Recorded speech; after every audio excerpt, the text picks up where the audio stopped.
Hi, everyone. Hope you're doing well. We ran the Prismatic Muse in December 2023, and we had some problems with the recording, the Zoom recording, and we missed myself and Jennifer. So this introduction is actually towards the middle of January 2024, referring to an event in mid December 2023. Okay. So if I'm in a different outfit later on, that's why. um, okay, so the Prismatic Muse is a yearly online event that features poets who combine their poetry with their paintings, drawings, photographs, dance, or music in a video. So we very much showcase poets who are multimedia artists who have many talents, and we like to showcase some or all of those talents in this yearly event. They can be brought together in a video, so it's a very wonderful thing to have this venue. And, seeing the range of offerings may inspire you to expand your own oeuvre. It's just, uh, it's a lovely, nurturing, supportive event filled with interesting discussion. And I enjoy them very much every year. Jennifer and I always feature because it's one of the ways we inspire ourselves to get some work done. So I never go first. I usually go last, but this year I thought I'd go first, so I will do that. I'm a Zimbabwe-born Canadian, multimedia poet, painter, video poet, and photographer. My book titled Fury was published by Guernica Editions in 2016 and will be published in an Italian English version or book by GCL Editions in Bolzano, Italy, this winter or early spring in 2024. I also have a prose poetry novella, Fugue in Green, that was with Quattro in 2017. And my artwork has appeared on journal covers and it's been in books. And I've had solo shows at York University way back in the early 2000s, and then Urban Gallery and Q Space in the teens. And I've been in group shows, and my artwork is also on my book covers. And then I created this little description here of the kind of themes I like to work with. As an interdisciplinary artist, I create mythopoeic work on a precarity of social and personal masks. My writing interweaves undervoices, revealing post capitalist imaginaries of a deep ecological and spiritual substrata. My body modulates naturally as I vocalize the poetic image, and that becomes part of my performance. I do host Minerals and Bards, a soiree at the Transact Club in Takaronto, Toronto, and my website is brendaclews.com. And okay, so now I'm going to show a piece called Dazzle the Dark. I'm not sure. I was just going to play it. Okay, I've had an enormous amount of trouble doing a voiceover to the point where I'm just going to show the video, which has been months of work to get it to where I want it, where it is now. And the voiceover, I recorded it 12 times and none of them worked. So I'm just going to play it with subtitles. And I might mention afterwards more about it, or just the thing with the discussion afterwards is it's crazy, but I got a quick time. I had a backup, so Zoom didn't work out because we had an issue with hosting and whatnot. So I had recorded it back what I thought was the backup with QuickTime, but it recorded the screen beautifully and only my microphone. So I do have a little bit of the discussion afterwards, but only my voice. Okay, well, here goes. Enjoy. It's a video dance poem.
Yeah, more like being in something.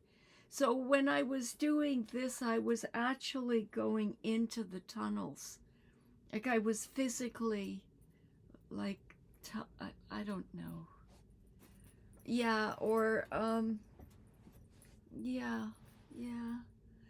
Yeah, no, not really words. Um, I don't know. I know with the masks, they usually take a year. Like I'll get some little image will pop up, and then I'll just start researching and looking around. And so the image of the black mask, but it took quite a while to find out. I can just get it, and then we'll move on. I can just. I don't think I have anything that I don't. So it looks like, what have I done here? So I had this image, just of sort of a mask where the beads come down. So I did find this one at a store that was moving. It was on sale. It was 50% off, and it's lovely, but it wasn't giving me enough coverage. I like to make masks that now that I wear glasses, that you can wear glasses with. So then I had the idea, but I thought black beads. So I did buy black beads down at a bead store on Queen Street. They're so heavy. I don't know what else I'll do with them. But I did find this fringe that you would put, I don't know, maybe on a jacket or something. So yeah, so I got some wire and I sewed it all. And then my nose was sticking out. So I ended up sewing 3 layers over the nose because it was just this little thing with this little nose. So yeah, it's a process. But yeah, the dancing and the images, try it. Just it's creative movement. We won't call it dance. So you just put on music and start moving, and then you'll start performing, because, you know, poetry doesn't really have narrative. That's one thing. Poetry's like being in love, and prose is like the relationship, right?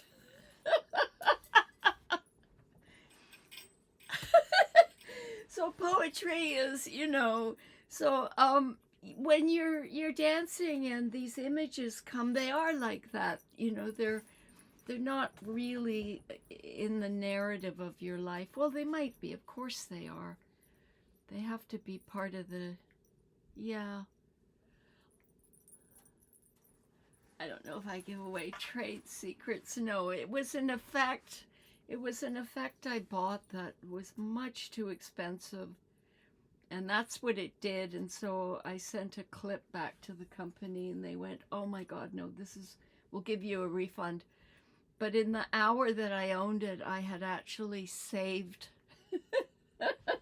Yeah, I really like it. I mean, to me, it's quite magical. I have no idea how these things happen.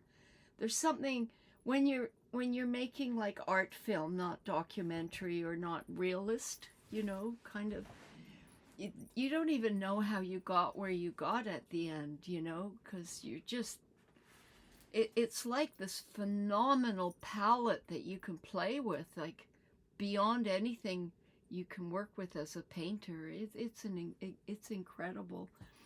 So yeah, so thank you. You know, it falls into your lap with an awful lot of work.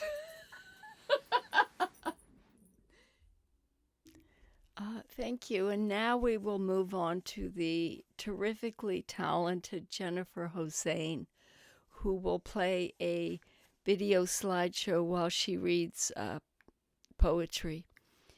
Jennifer Hosein is a Montreal-born writer, visual artist, and educator of Trinidadian and South Asian ancestry, residing in Toronto. Her debut collection of poetry, A Map of Rain Days, was longlisted for the 2021 Pat Lowther Memorial Award. Her poems, short fiction, creative nonfiction, and a play have been published in The Fiddlehead, The Quarantine Review, Event, and more, as well as translated into Hungarian for the anthology Crystal Garden. Her artwork has appeared on book covers in magazines and in solo and group exhibitions in Toronto.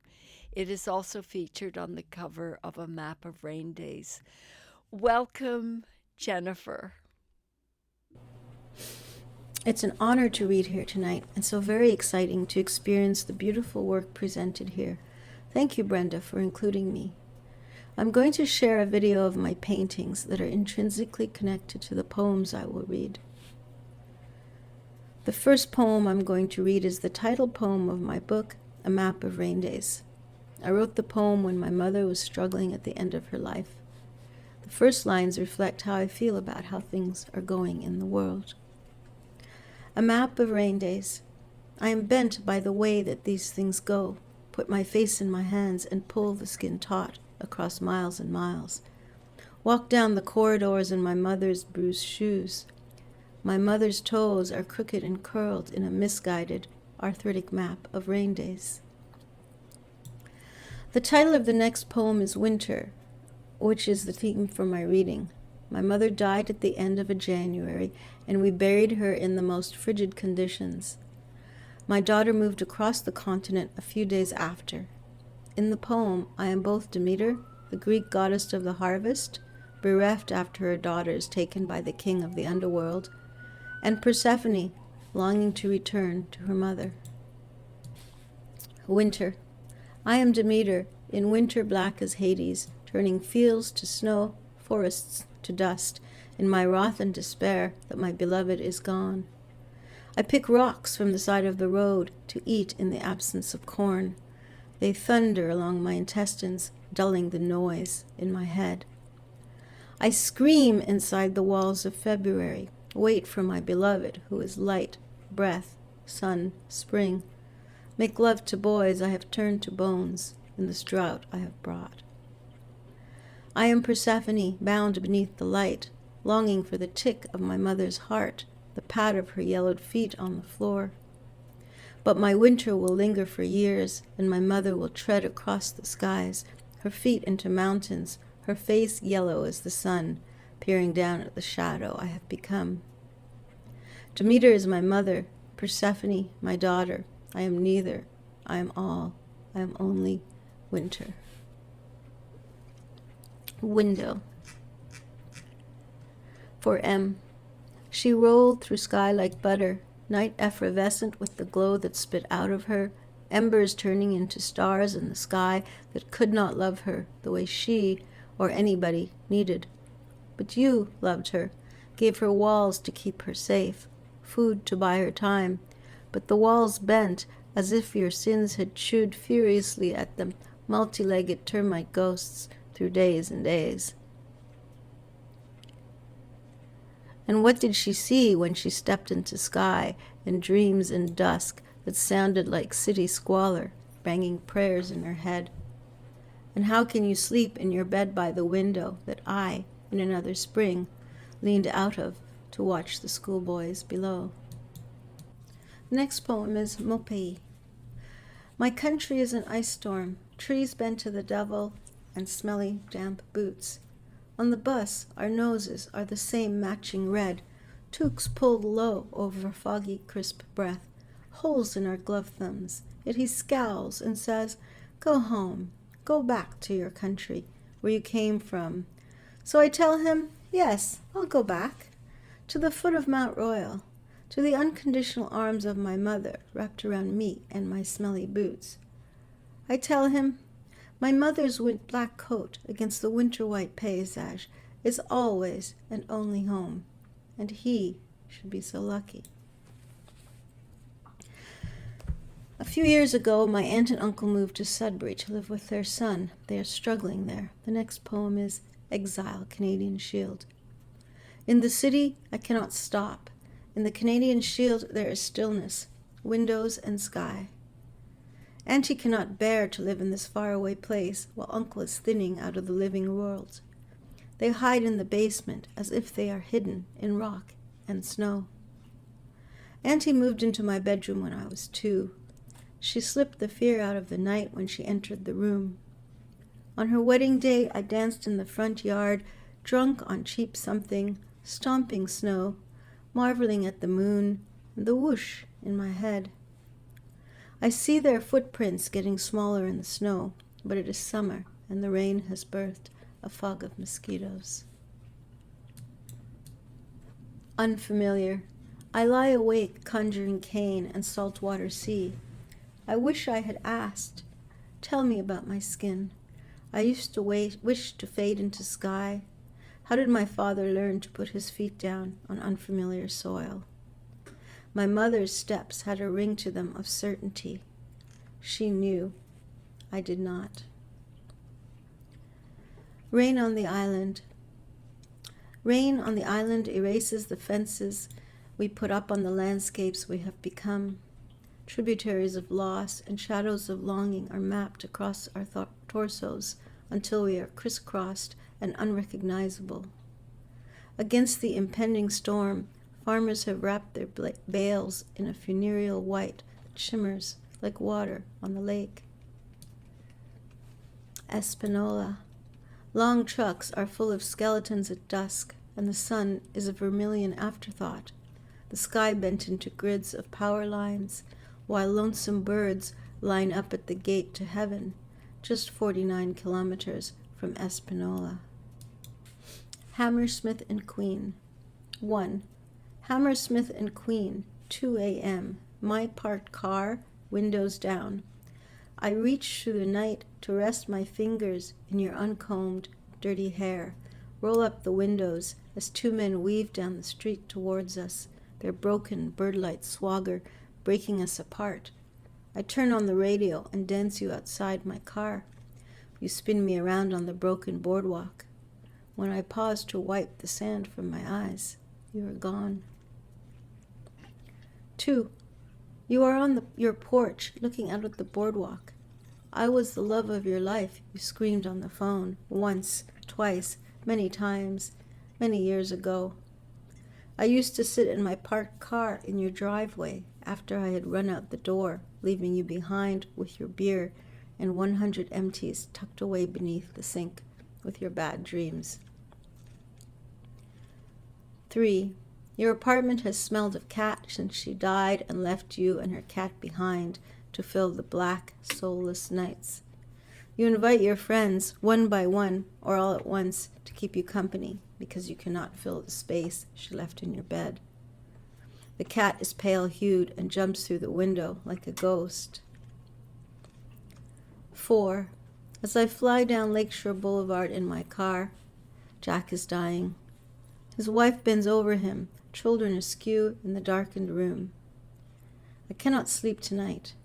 While I kill time until the pink sky comes to kiss me to sleep, 2 blocks away, Jack dies. Leap Day. Leap Day is snow blowing across your eyelids when you finally kiss sleep like a dead man at 8 in the morning.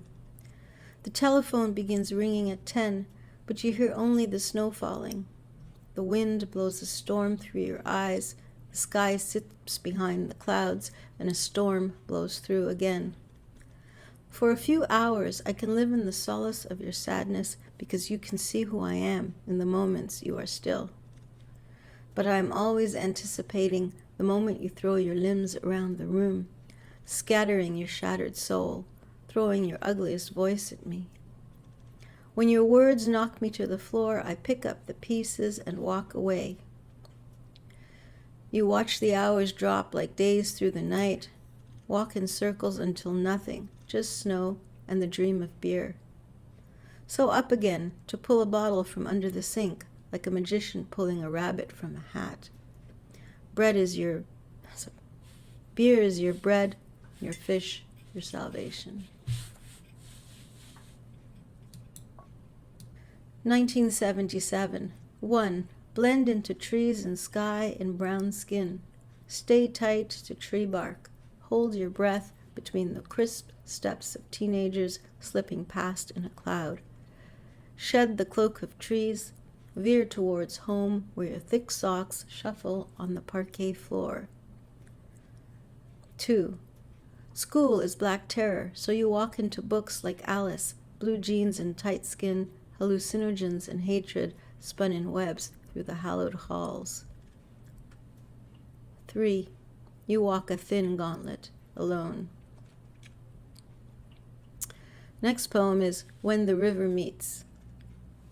When the river meets the haggard years with starlit dawn and broken mandibles, ribs snap like toothpicks beneath the fractured moonlight. The body repairs, despite the nights unfolding like caricatures, a sleight of hand like a moonbeam or a wooden beam, his hands on me in ways. A slip of the tongue fractures the day, collapses my face and other men against the floor, again the floor. The old place. There is the old place, all the lives we lived there, half buried in the semi-basement, peering out the window at the salt-eaten boots of passers-by, their greedy faces peering right back in.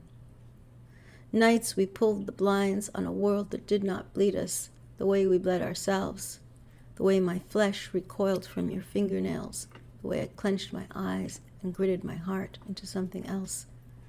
That winter, nights came too quick. Christmas time. On King Street, you thread your way through ragged men. Condominiums climb the cloud-jagged sky, beanstalks reaching for their giant.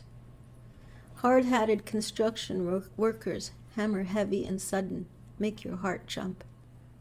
Colored lights strung across skinny trees smell like nothing, not your Vieux Montréal in December, charred steaks filling the night, and crisp snow slipping inside 2 big boots as your mother tugs you across Rue Sainte-Catherine. Now you long for a mother's comfort, lean into your mother's sloped shoulders, but she offers you only need and want as sorrow leaps from her eyes. Volonté, I love you. On your wedding day, in a restaurant near your apartment, you take your bride's foot in your hand, pull off a high-heeled patent leather pump, fill the shoe with champagne, and drink. In another restaurant, on a patio overlooking the river, you are reaching for a glass when a woman approaches you. She is insolent, and you slept with her one drunken night, so you nudge her into the river. You are pleased to discover that she can swim. Volimte, you tell me after our third night. I love you. I say it back, but I won't say it in English, as if I can take it back in another language. When the snowbirds dive through end-of-summer afternoons, you push against the roar and drag sleepless through the days, huddled beneath the unthinkable. What do I know of war? You take the snow from my eyes and drop it onto the Don Valley Parkway on your way to work in the morning. I say yes to the drywall dusted ghost you have become. There is no down on one knee, no ring, no celebration. By the time spring arrives, you've buried yourself beneath the snow you pulled from my eyes. All your windows are blown out from the war you thought you'd left behind. You do not care for Christmas trees. Strands of colored light and shopping malls test your limits. Our first Christmas, you buy me 2 all-season tires. The second Christmas, a coat. The third, you aren't speaking to me.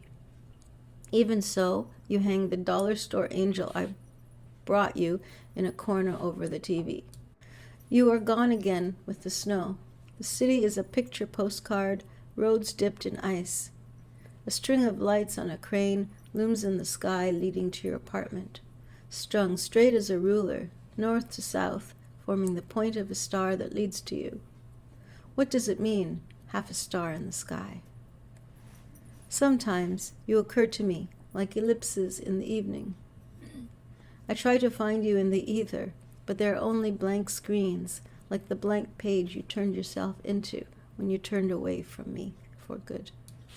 Again, fear and winter meet after the elections are done. We tuck our heads into hoods and hijabs and fade into night if we can.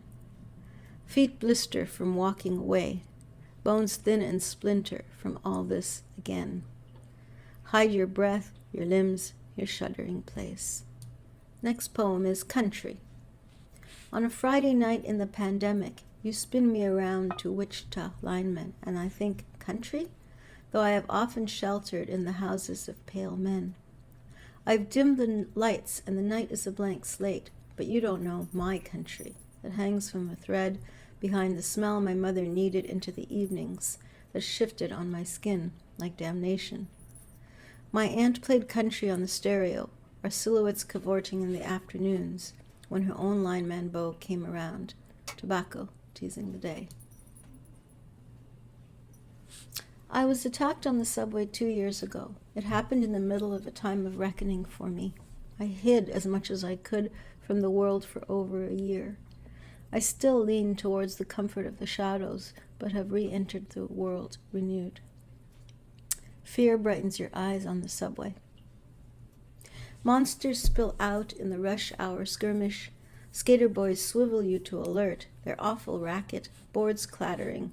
Sorry, you say to the man who smacks you with his backpack. Nothing, you say to the man who propels you through the train door with a cardboard box, as if you were a mere scatter of debris. Don't walk on the danger yellow platform edge against the impending crowd and towering white man, pleased with the loathing he so easily spills onto you, fencing you in between his bicycle and the killing tracks.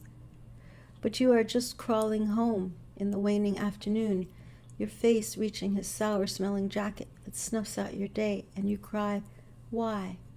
But no one looks your way.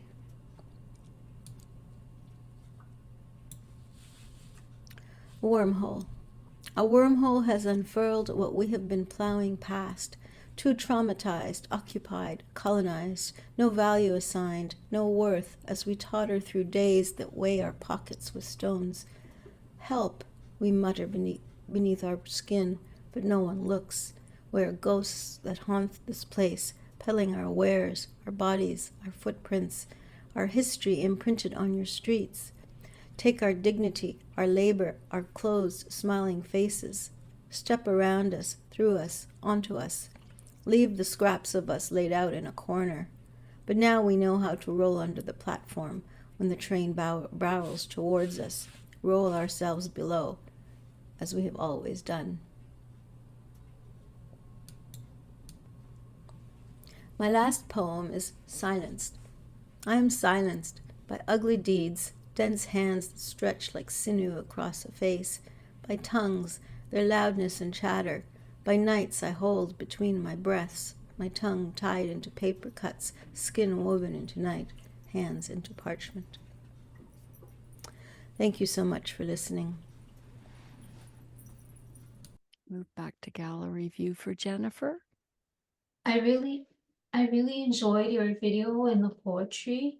The painting that stood out to me most was the face with the newspaper cutouts. I love aesthetics like that. Was it an encaustic painting by any chance? It's I think it was there's cold wax in there, but it's actually I tear up my poems. Oh, wow. I have old copies of my manuscript, and I use them in my painting, in my collages, or in my paintings. That's So those amazing. are words from actually a painting that I read were in there. Very creative. Thanks for sharing your work. Don't want to waste the paper. Thank you. It's great to know that detail, because sometimes too I was looking at the words and I was thinking like the echoes and everything, but I didn't realize I love knowing that. And again, it was such a powerful reading of yours and very moving. And I love too, like how you started us off too with complexity of identifications like Demeter, Persephone, neither, and then I think at one point you said I am only winter. And yeah, just such richness in your work, and it's lovely to see the resonances with the visual art and the poetry. Like it's just a very rich experience, like hearing you read and see the images. So thank you. Yeah, those paintings came together with the poem as I was working on. I started the poem and I started the drawings and then paintings, and so they were actually working in tandem. It doesn't always no wonder, happen that way, but because sometimes it seems like there's like real integration. So yeah, yeah, there was with that one. yeah. I love the color blue in your paintings. There's a lot of it. I am colorblind. There is, so yes. That's why I use a lot of blue. Yes, blue is one of the colors you can actually see very clearly, and so you use it. But in the paintings, it's just so effective to have that kind of mono palette, I guess, almost. When the color appears, it's almost jarring. But it also gives to me a very soulful quality to the paintings, as well as there's a very soulful quality in the writing and in your voice and the way you speak your poetry. Yeah. And I saw a whole bunch of new paintings there, so yay. And so I spent more time on the video and new stuff. Yeah, and there's some self-portraits, and there's some new pieces. But I don't see Tash yet, so maybe that'll be next year. Not finished. It's really hard to work on the painting of my daughter. It's hard. It's fun, but yeah. Next year. Thank you. Other? Well, I'm glad you're going to make a record of it, because I was saying how I wanted to. Maybe I feel like I'm a bad multimedia observer, because sometimes I just want to look at the paintings and just look at them, or I just want to hear the poetry, because there was so much like complexity in both of it that I just want to maybe then put them back together. So I'll get that recording done for so to add it to the video. I'm thanking both of you in advance. And then are you going to post it on YouTube, Brenda? Oh, I'll put the Zoom on YouTube in the Minstrels and Bards YouTube channel. Okay, so now we're going to somebody I am absolutely so delighted to have on our Zoom, and he kept emailing me, I can't do this, like since the summer, because he's like a real filmmaker. And I think there's a part of me that thinks this is kind of not what he normally does. He does feature length films, and but Antonio is such a multi-talented man. He's a musician, he's an incredible poet, he's an incredible musician, and he's a phenomenal filmmaker, an intellect. He was the man who founded Guernica and ran it for 33 years. He's fluent in 3 languages. He's a phenomena. He's a Renaissance man, all on his own.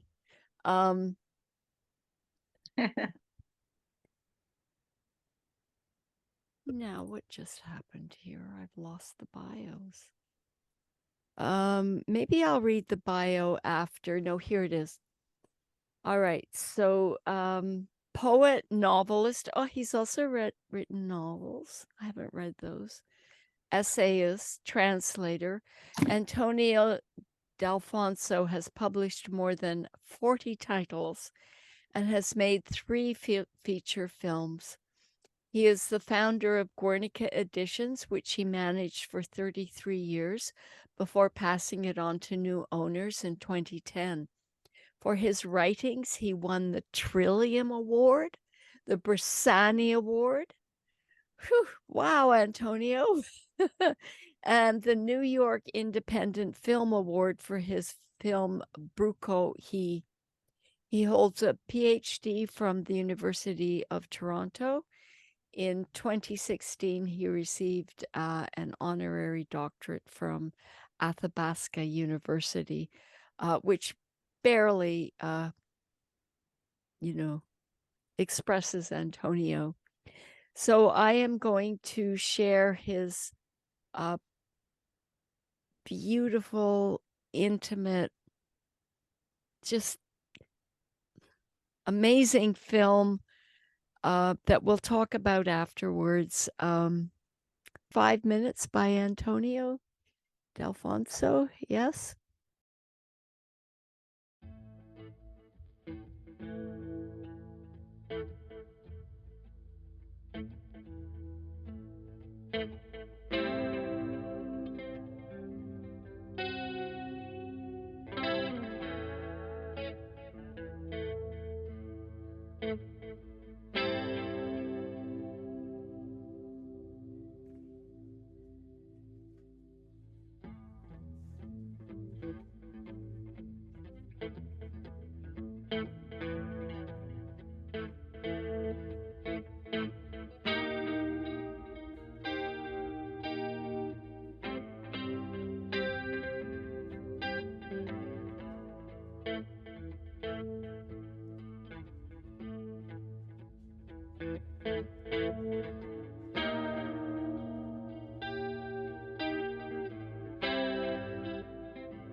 Walking down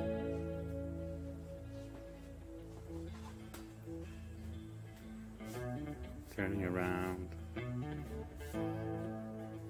this little place called home, my studio, the bed,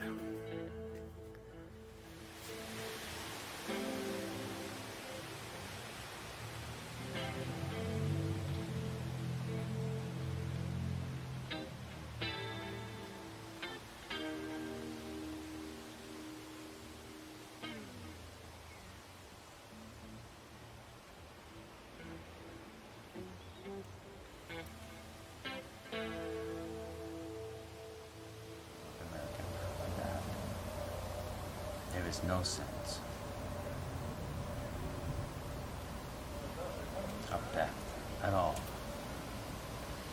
sure there was. You have perhaps the only one, at least in modern times, after the war, post-war. John Cassavetes. But there is Chaplin. I think these are the only two filmmakers who actually deal with death. No, not psychological death. What's that? No, it's a death that has to do with time. The time it takes to shoot the scene, for instance. Taking the time to shoot time. Not kill it, as taking a gun and shooting time, but shooting it, memorizing it, be it in silence, be it behind a work of art. And I think that Maman et Putain was the first film to actually deal with the time element, much more than Godard when he takes his long shots, like the Weekend. Godard is very much influenced by Fellini. Jean Eustache was not influenced by Fellini. He was totally influenced by his own culture. I think he'd probably be the last of the French filmmakers, in a nationalistic sense. Which is good and bad, obviously, because I find this film amazing. But what's interesting is that we actually film a culture dying. In 1973, when the film first came out.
I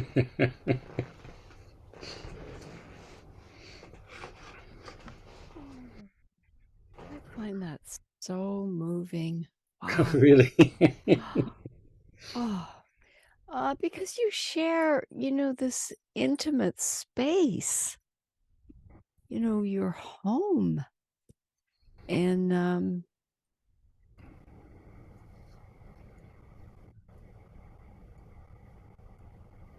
And also, life and death. Anybody else? I'm just looking for something here that I'm going to read in a bit. Antonio, both you and Jennifer referenced killing time. You referenced in one of the poems, Jennifer speaks about killing time while down the street someone's actually passing away.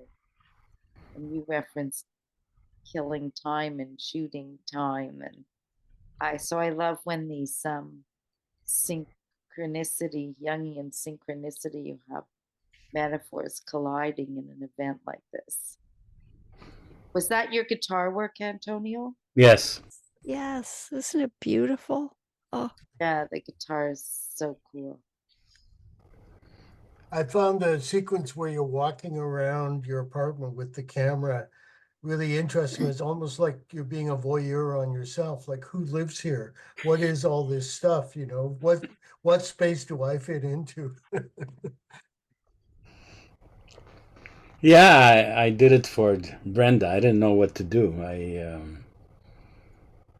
I decided to put things that I had done for the past 20 years. I wanted to. I had filmed that monologue many years ago, 20 years ago, and I always wanted to use it because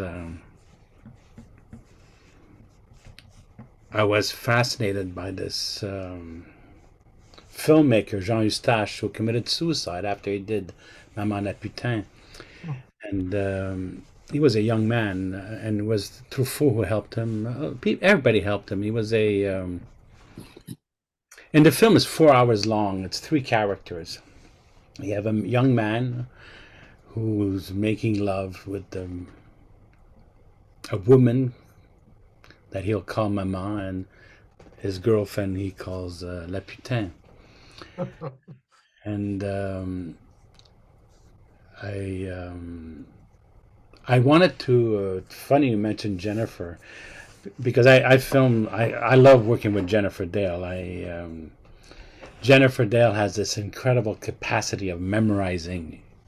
I give her a text like 20 pages and she'll memorize it, and she's ready to shoot, which she's not able to do on all those professional films. So I'm able to pull this thing out of her.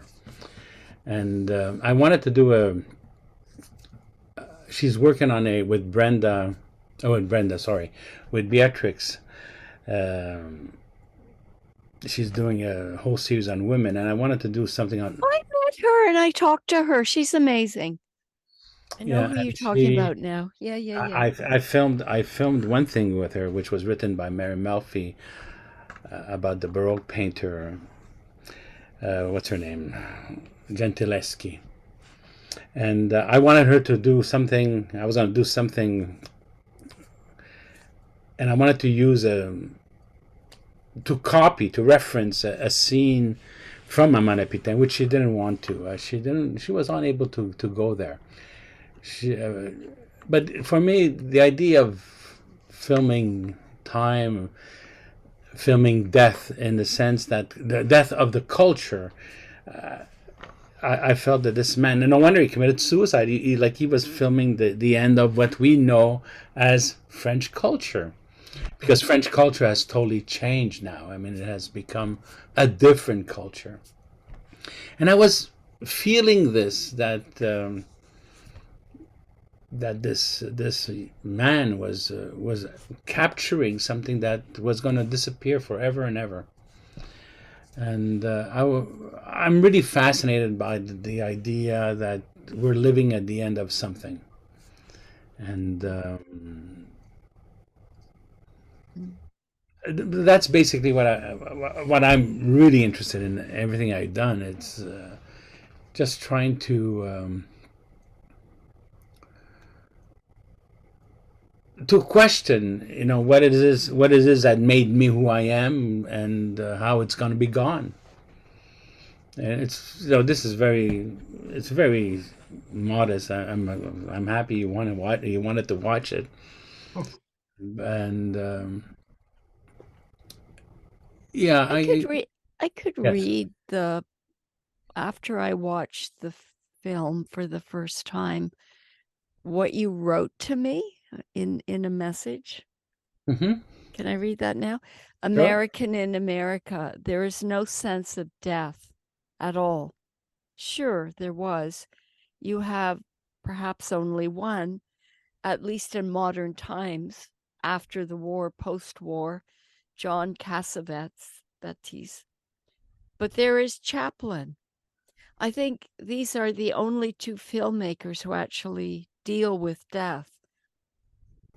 No, not psychological death. What's that? Is this your text? Yes. It is.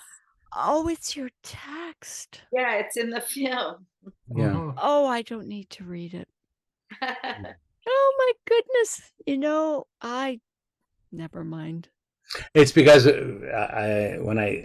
Yes. I wanted you to do subtitles. Yes, you asked we were discussing it and you did do them, and I think it's very, very good in that section. Yeah, because because it's the core of the film. yeah, I purposely wanted to people to listen without reading, but it's okay. I like. Thank you for introducing. I like subtitles in film. I I think subtitles are very fascinating. You know, when Woody Allen uses subtitles in that scene, I think Annie Hall, where he's talking and he's saying something totally different on the subtitles. You know, it's very.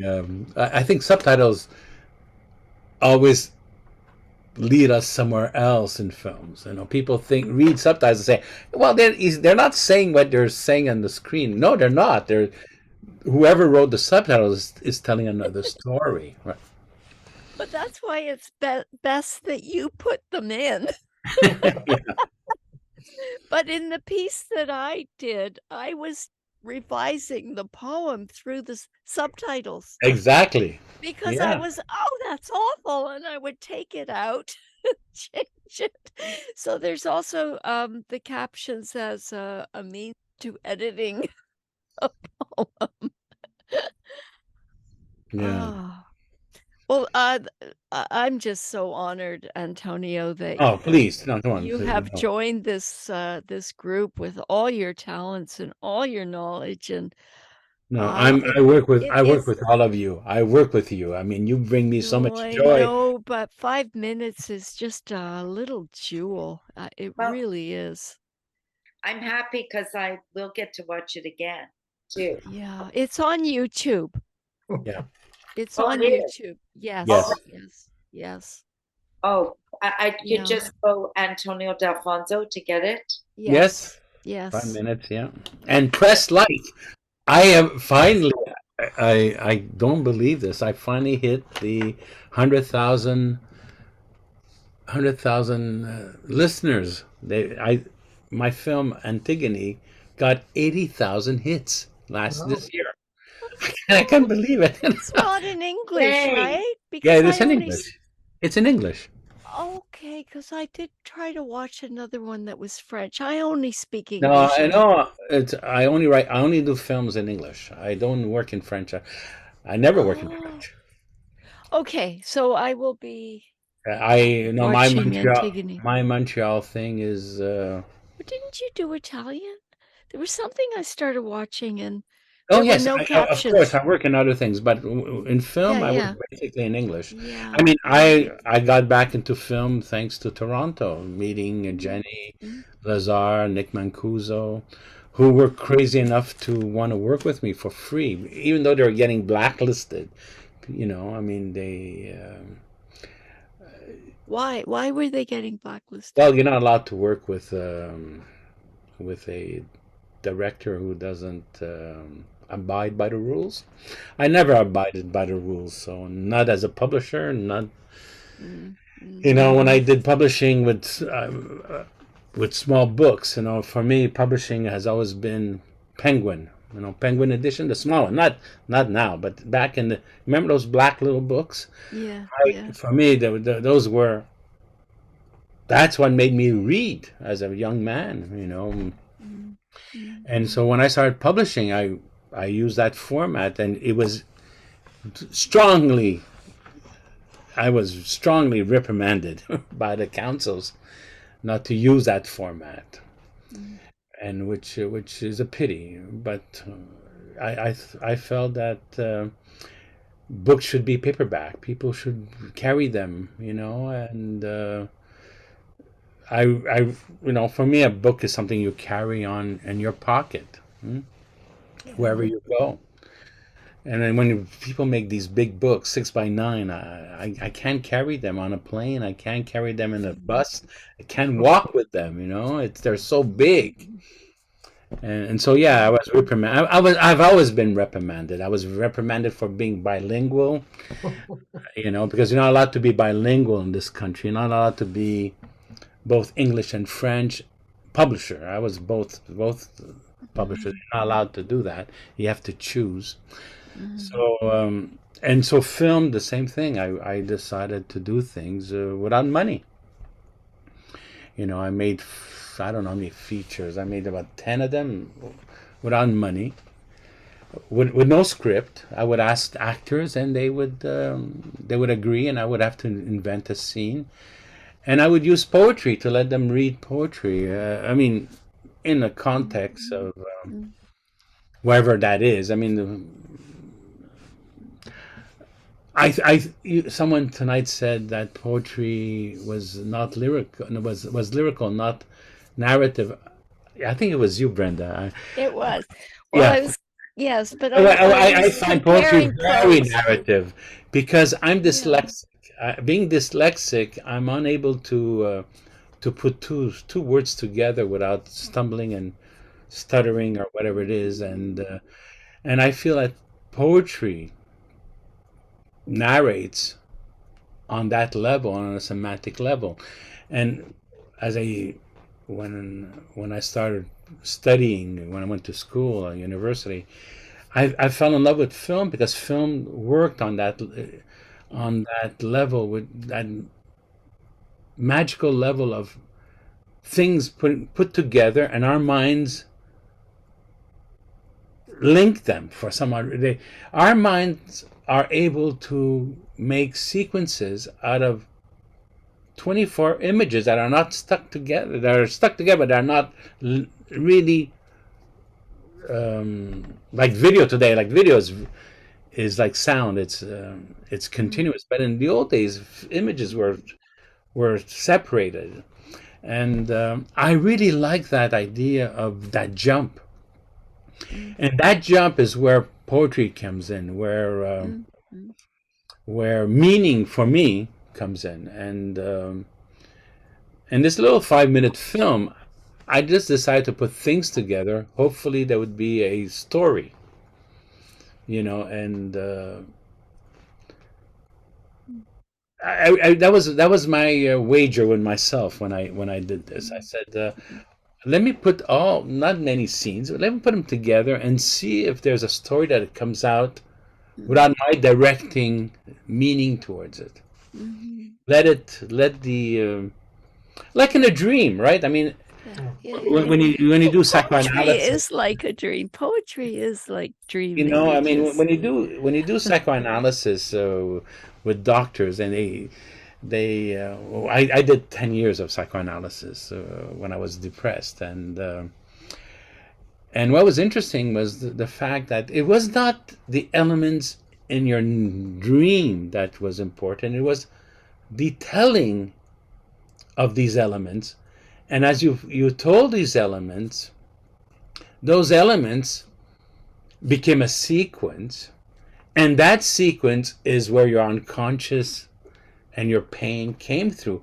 And with many years of therapy, all of a sudden I started seeing a pattern in how I connected elements together. And this is my problem.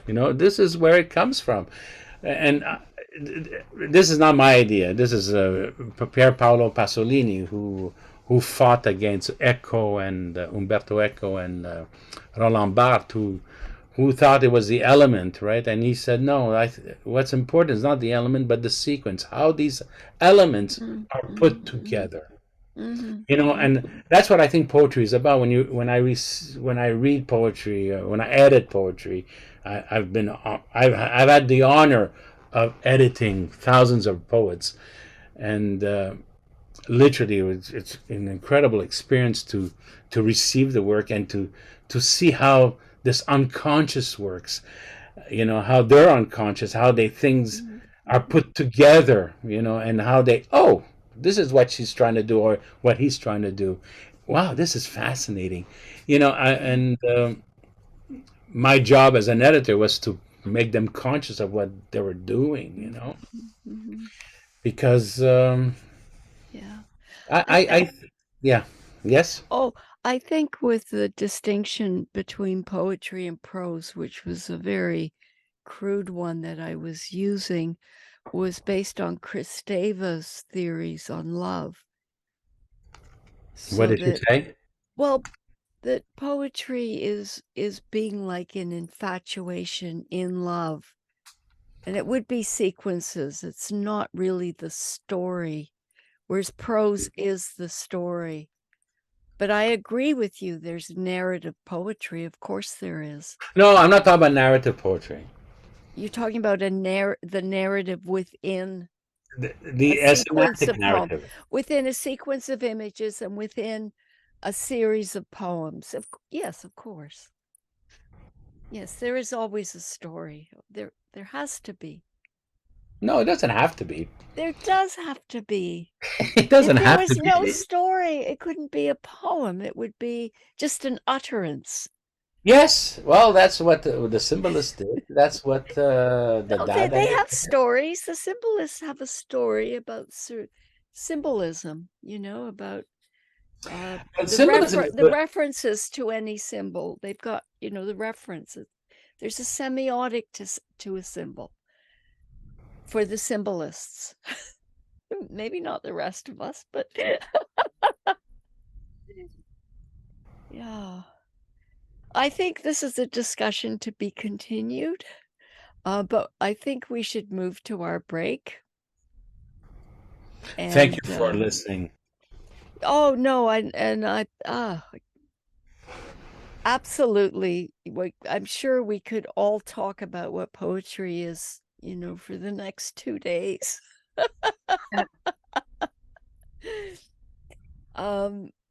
But I'm sure you've given us a lot to think about, to take away with us and wake up in the night going, oh, now Antonio said, oh, I think he's right. So we're going to take a 10-minute break. I just wanted to say something about. Yes, go ahead. Just something, a quick comment. It's wonderful to see you in quotes, Antonio. You're great, Antonio the Great, and I mean that.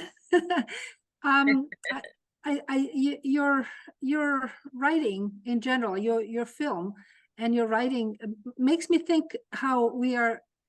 Makes me think of aging. I don't know why, but it always does this to me. It makes me think of our human mortality. But beyond that, beyond the human mortality, it makes me think about the loss of what we lose, the loss of culture, the loss of our own sort of personal interests. Of course, loss of people we love, yes, but also the loss of language. Or languages, and how we can move on and lose some of that language, and then sort of try to regain it at some point, but it never really kind of fully materializes. And perhaps I'm thinking about it because of my own experience and the certain loss of my own mother tongue. But you always make me think about this importance of life and death and how they're intermingled. And it's always very dramatic. I think you have this incredible way of bringing forward a certain very dramatic scenes and thoughts, and I think it's to do with your film too. Just the scenes that evoke these images. I don't know. I'm probably not making sense, but No, thank you. You're making sense. Thank you. Thank you. Thank you. Bianca's a Guernica author, and so is Jennifer. I know. Bianca, I know. I published and it. Alan Weiss, who hasn't appeared but is here. Yeah. There he is. Okay, 10 minutes, and then we'll be back. But we're not signing out, right? No, we're taking a break. Okay, so and how late are we going? well, afterwards we have Marc's video, which is about 5 minutes or so, 7 minutes, and then Clara's is 10 minutes, and then Bianca timed. She's doing 3 ekphrastic poems at 7 minutes. Wait, we should be done by 9:30 if we don't take too long a break. I'm staying. I'm just I'm keeping the room dark because it's kind of nice to watch the. All I can see is the reflection off your glasses. I know, because it's really nice when I'm watching the videos. Yeah. I'm just sort of lying on my sofa in the dark. Yeah. So But I Yeah. don't want you guys to see me lying on my sofa in the Oh, dark. whatever you're comfortable with, but we're taking a break now, okay? Okay. And just go ahead, Karen, and All right. All right. all So right. just You hope can you leave guys your screen on or turn it that. off, I'm whatever gonna you do like. that. I'm just gonna leave it there. Yeah. But or I Yeah. might recharge my And computer. I have to open my window. I am boiling here. Yeah. I'm gonna plug my computer in a bit to charge it up more. Yeah. Okay, Yeah. ciao. I think I'll How's everyone doing?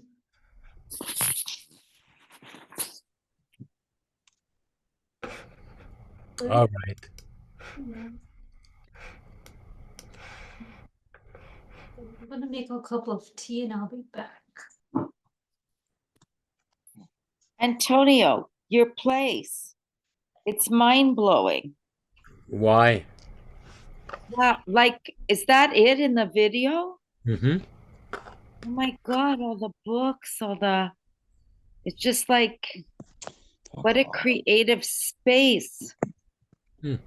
Like maybe it's about death, but like the whole thing says creation to me too. Yeah, these are books.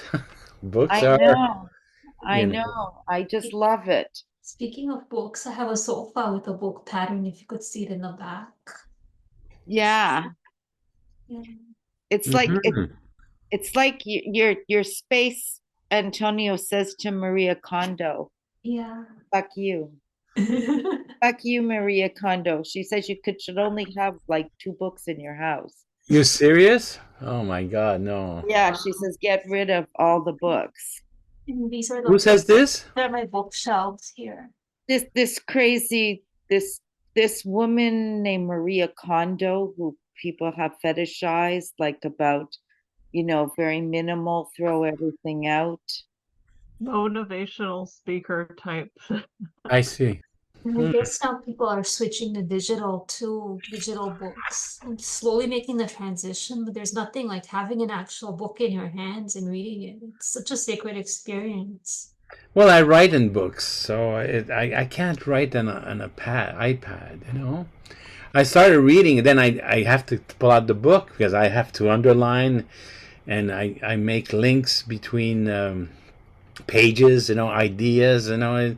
I mean, writers are expansive, you know. They're not fixated, you know. And I think I have to write in a book. Alan's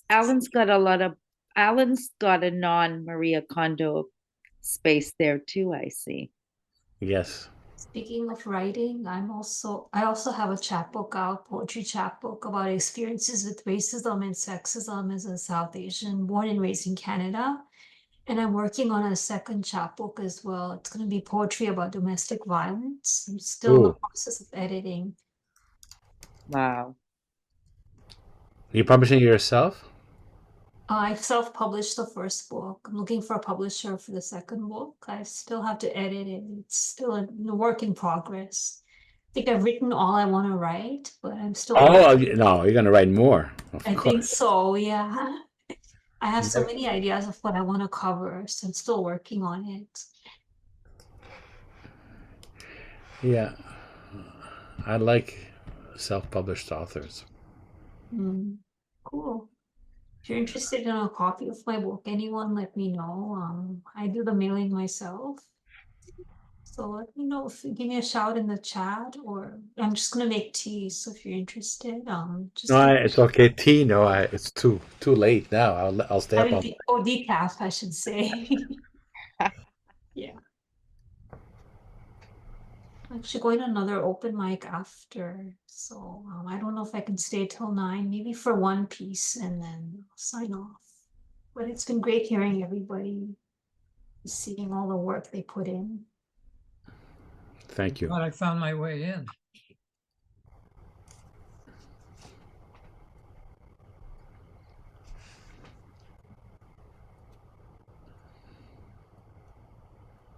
In what piece was this, Karen, that Jenny talks about time? it was one of the poems that Jennifer read, and one in which, like it was the one that was in snippets, and in the third section, she mentions she's in a place and she's killing time, and then the very end of the poem is person down the street dies. But she actually mentions those words, so then I heard that resonance. Interesting. Well, I see her often, so we talk all the time. But not Jennifer Dale. Oh, Jennifer Jennifer Hosein. Hosein, who's here Okay. tonight. It was in her poem tonight. Oh, yes, yes, tonight, yes. That's right. So yeah, I mean, I still remember the thing that Jennifer Dale did of that Italian, famous Bruce. Italian Yeah, actor. I translated that. Yeah, and she performed it. We were in Yes. we were in an interesting space, like a theater that had been a house, or remember it was quite a Yes. few years ago. It was like Yeah, yeah. I was behind that. I know, and it was beautiful. It was a one-woman show That's right, yes. where she enacted this. Eleanor Duse, the last hours Yeah. of Eleanor Duse. That's exactly what that was. And I don't know if you filmed her doing that. I filmed. We were supposed to do a feature, but I'll send you the. I did a 3-minute clip of a maybe 5 scenes together where she plays her Duze and herself talking. Right, right. And maybe you were trying to get funding for a feature based. No, I don't care about funding. She cared about it, but you don't do anything with funding. I mean, that's the problem, with I mean, if you got to pass in front of a jury to do something, I would never have done anything. I published 70 books. I mean, I would never have written a word if I had to wait for funding. No, I know. I agree. Honestly? I didn't try to get funding for my indie docs. Yeah, come on. Why would you wait for someone to say it's good?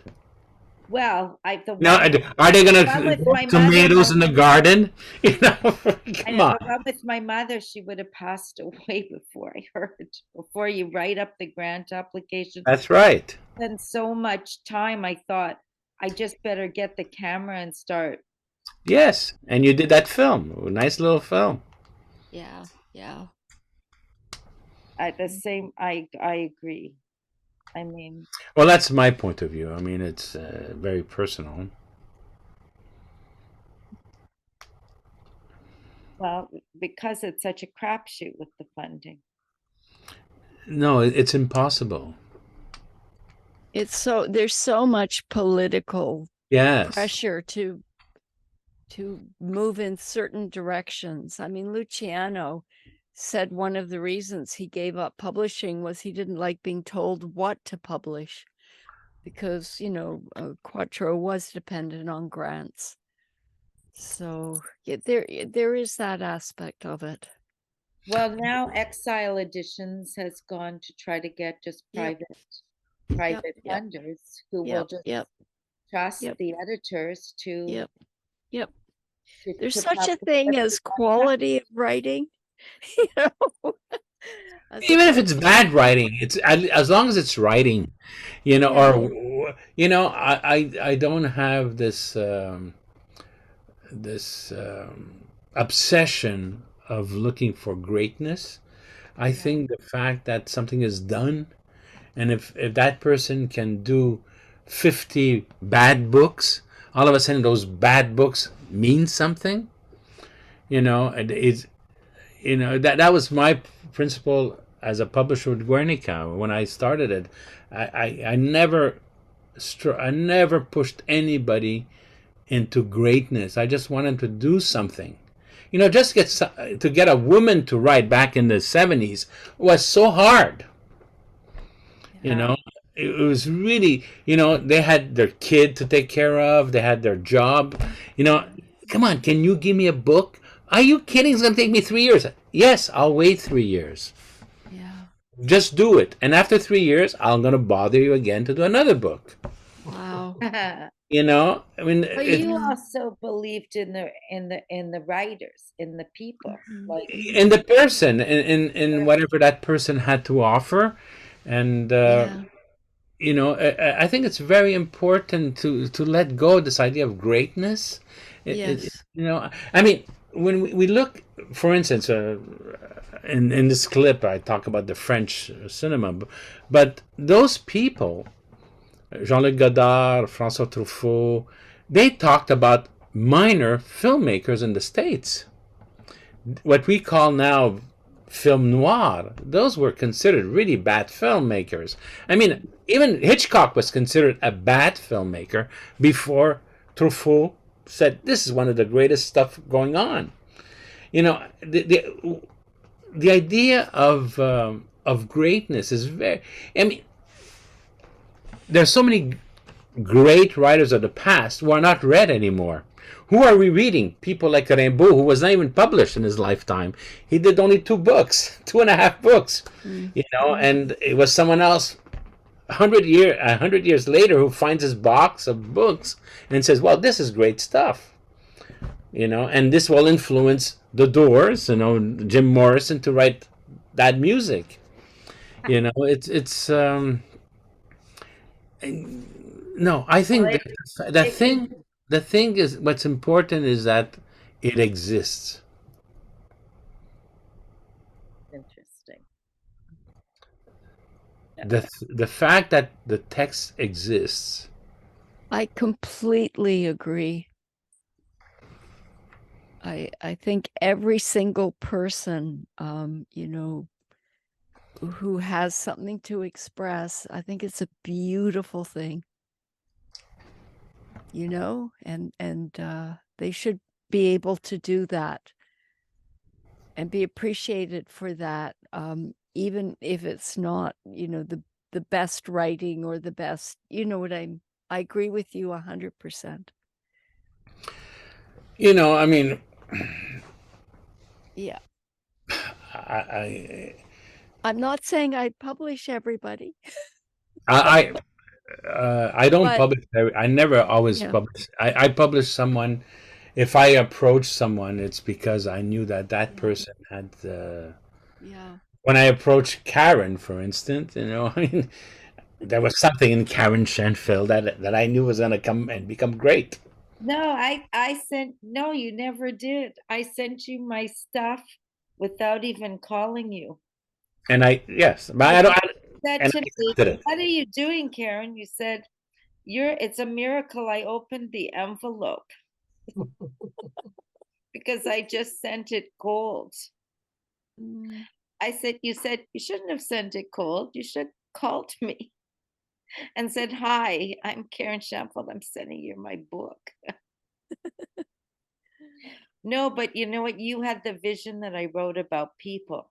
You see, that was your editorial vision of looking through all those poems and said, you know what?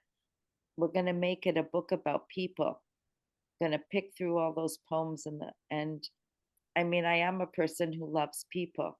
So there was something very true to me in what you saw in the disparate poems. You said, like rather than seeing travel poems or this poems or that poems, you said, let's make it the ones about people. So all the poems in the Law of Return are about different people.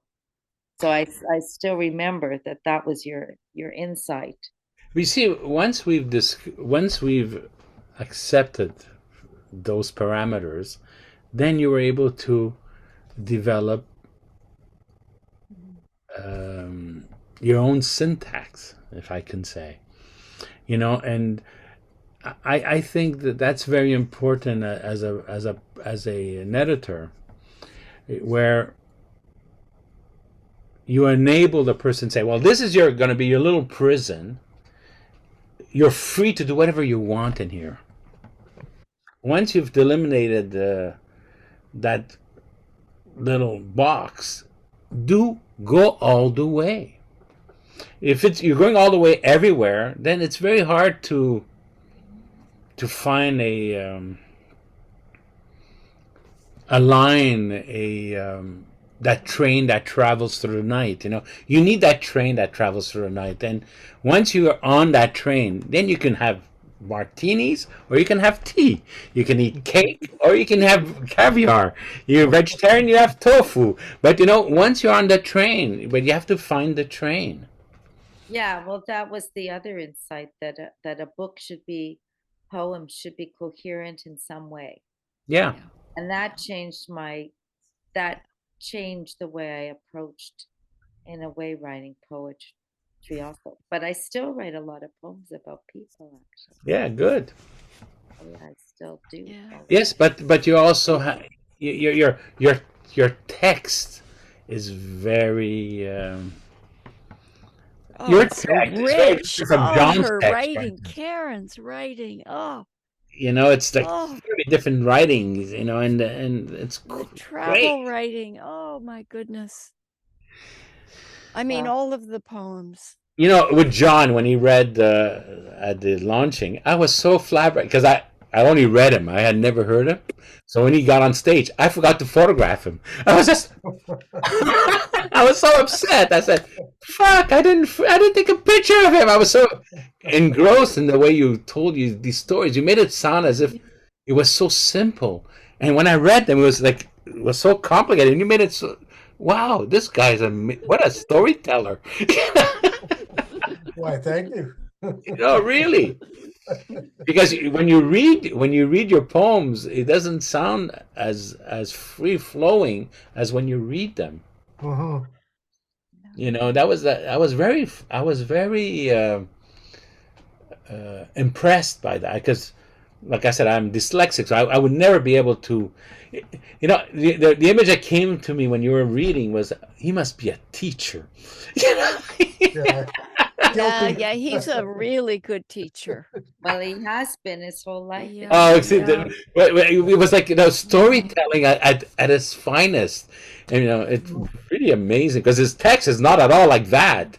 It's more complicated. But when he say, "My God, did I miss something in his text that I didn't see?" We I have to appreciate move that. on, guys. Yeah, Yes. we better, or we'll be, Because or- people are starting to leave. or I'll Okay. fall asleep. Yeah. All right. I'm gonna go back into my comfortable position. Okay, so look like the ghost I'm in the going living to room, Karen. play Marc's piece. And again, he saw your piece, Antonio, and he's done this type of self-portrait the way you did. He's never done anything like this. I know him as Swoon, and he does video poetry. He's a filmmaker. You'll just, unfortunately, he's asleep right now in Belgium. I want to feature him next year. So next year, the Prismatic Muse is going to be on a Sunday afternoon, so we can have Marc. So he's a video poet, a composer, and a painter. As Swoon, he was one of the leading figures of video poetry between 2010 and 2020. Yeah, that's right. He was in so many film festivals, won so many awards. As a composer, he's released 5 CDs and several digital albums over the last 5 years. If you want to reach out, he says, Google me. So I'll just put his name into the chat.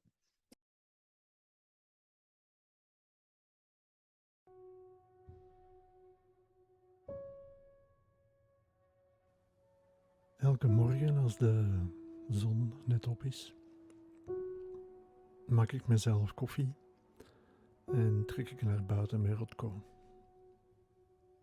Wandelen.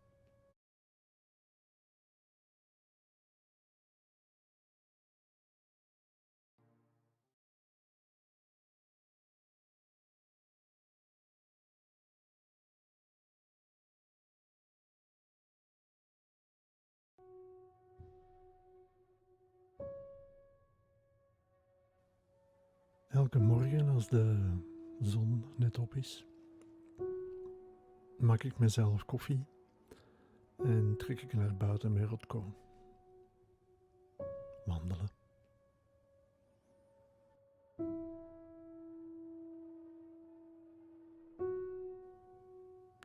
of 2.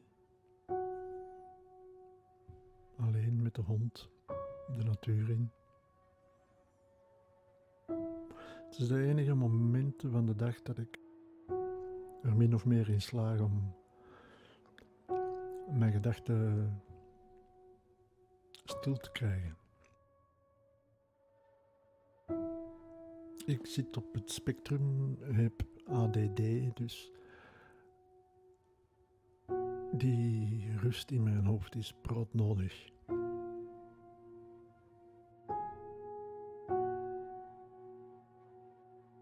Kijken, inspiratie opdoen, zijn.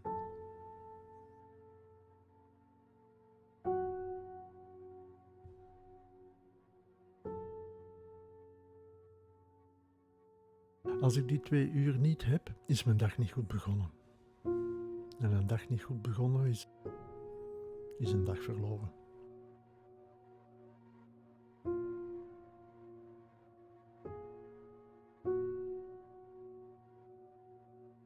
Rustpunten, koffie drinken, mijmeren, ideeën opdoen.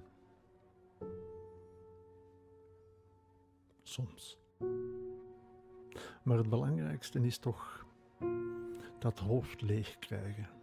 Als ik 's ochtends opsta en de gedachten tuimelen over elkaar heen, tot ik niet weet welke gedachten ik eerst moet aanpakken, zijn het deze wandelingen die ervoor zorgen dat ik iets rustiger word.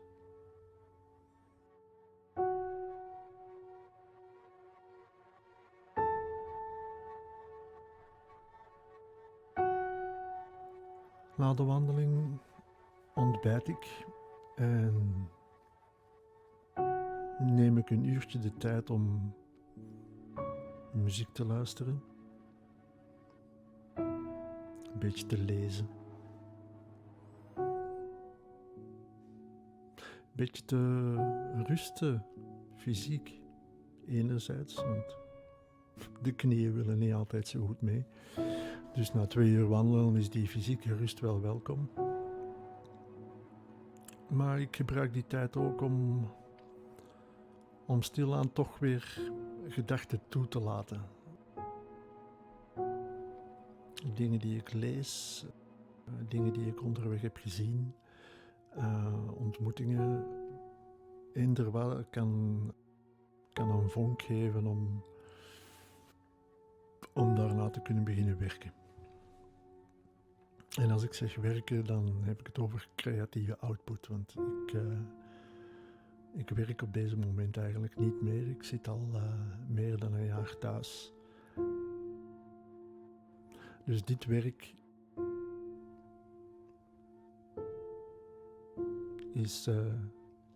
is broodnodig. Broodnodig enerzijds omdat het zorgt voor een balans.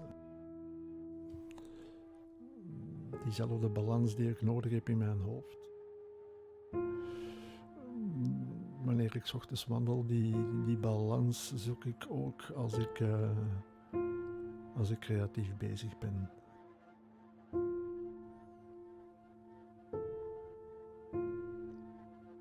Ik werk vooral vanuit mijn buik.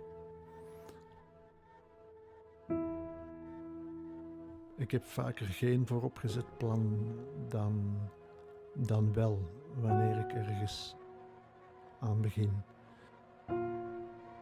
Ik probeer niet te veel na te denken over wat ik aan het doen ben.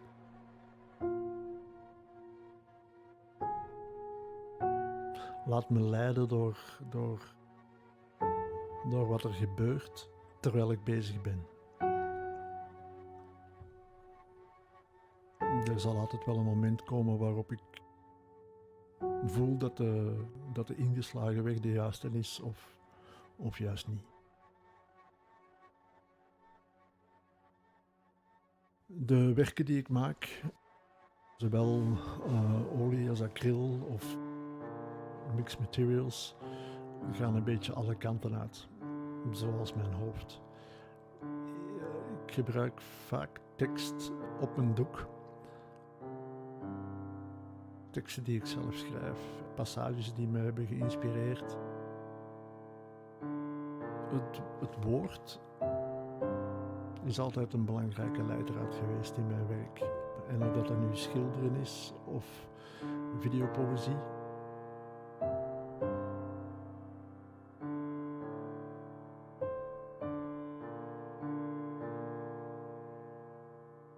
Na het schilderen, als er nog enige creatieve ruimte over is in mijn geest, probeer ik mij een uurtje bezig te houden in de studio. Vroeger was dat vooral videowerk. De laatste jaren is dat veel meer muziek.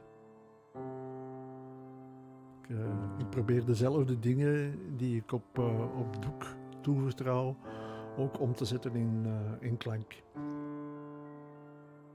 Mijn videowerk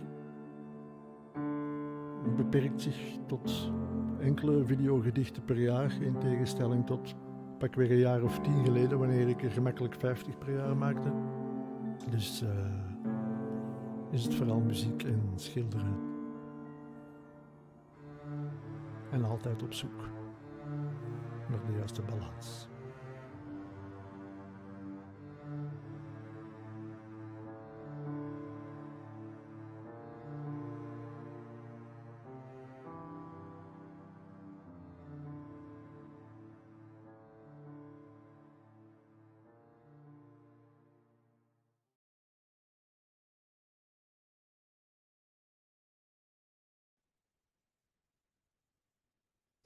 I just put the link to the video. Oh, beautiful.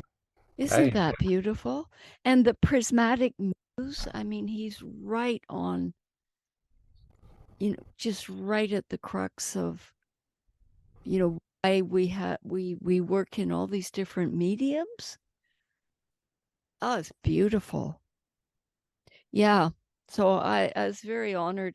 I suggested to him, said, well, I can't possibly, because I woke up one morning and I thought, Marc, I'll ask Marc, because I had the idea to do some open mic, which I call highlights. So I messaged him and he said, I can't possibly do this in less than a week. And it took him 2 days or 3 days. And he just opens his life, his morning walks and where he is in Belgium, not that far from Antwerp. Wow.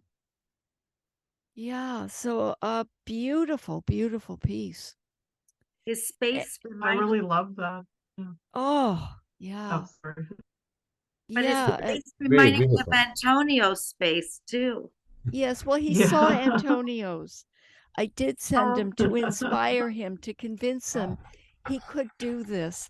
But I accidentally sent you the same message, Antonio. So I thought you knew that I had. Okay, well, you know now. You inspired Marc. I think you gave him an idea. I said, well, just start in your studio, your painting space. Just begin there and move out. But he did it as his morning. But yes, he was inspired by yours for sure.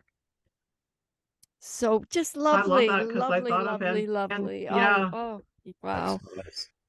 Yeah, he's wonderful. So next year right? you're both featuring, okay? But it'll be a Sunday afternoon, so you don't miss your music night. So next is Clara Blackwood, and I still can't find your short bio. Can you I just sent it read to you. it? Just tell me the name of your cat. Yes, Cat, your Okay. other books. Bio's out the window. I'm a poet and visual artist. I have a Siamese cat who is shut out of my room right now. There you go. 2 lines. I'm going to play your poems and your paintings. So Clara, along with Alan Briesmaster and Holly Briesmaster, featured last year. We lost the video, unfortunately. And I did put together a very simple video slideshow of Clara's paintings up until 2022, and she read last year, and she's having a website built. So I thought it would be really nice for her to make a recording to go with the video of the painting, the video slideshow, which is just the paintings and dissolves.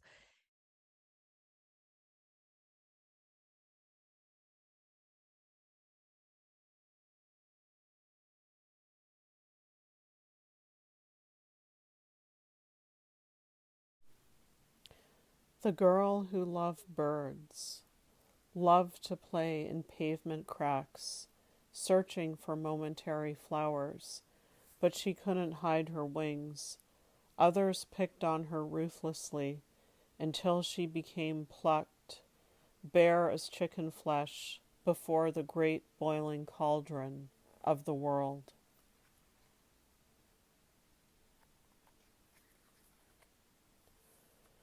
Choice. The goddess wants what she wants. White stag, peacock feathers, a child in her name. It's not about what you want. You are the stage actor, and she the living backdrop. You can only repeat her patterns, feel the pain of too much love, dress her desires and devices like an underskin. Do not wear black or red, these offend her. Choose oceanic colors, the scent of tangerine cascading through a realm of plenty.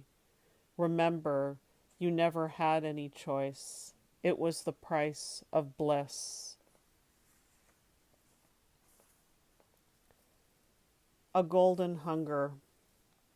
She wanted the most dangerous ambrosia, whatever the radical deities were willing to bestow. A nightshade salad, whatever could harm and heal, destroy and make better, bring her to the edge of the hallucinatory cliff. Third eye ablaze, she could barely touch his forehead alone and not take in the blue of him. His brink-checked life brought on transcendent appetite. She wanted to overdrink, every last drop before the gods, to wear the headdresses of near-vanquished goddesses in a secret piazza at high noon, devour the illustrious fruits of a clandestine religion. Together they would trove the seven wonders beneath fervent stars, taste the siren's song infused in wine, and be led elsewhere in lieu of a crime.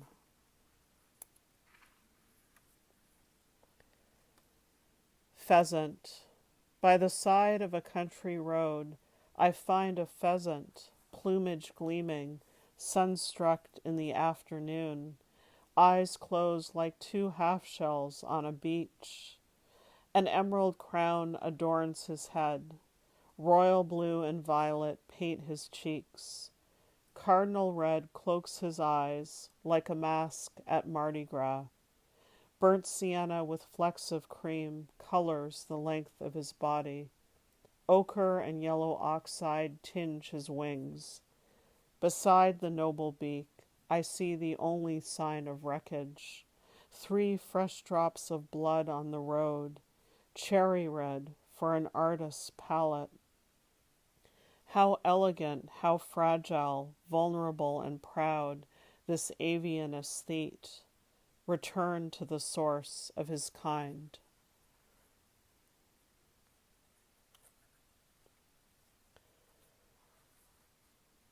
Elf owl. Tiniest of the owl family, I picture you protected under a fairy's wing, not burrowed inside a tall cactus, hiding from the enemy, sun. White-eyebrowed, you appear venerable, though your lifespan is a mere 3 to 6 years. You subsist on blind snakes, the tasty insides of insects, spiny lizards and scorpions, stingers removed before consumption. The desert wasn't always your home. 10,000-year-old bones tell of a time among evergreens when overheating didn't threaten your lightness.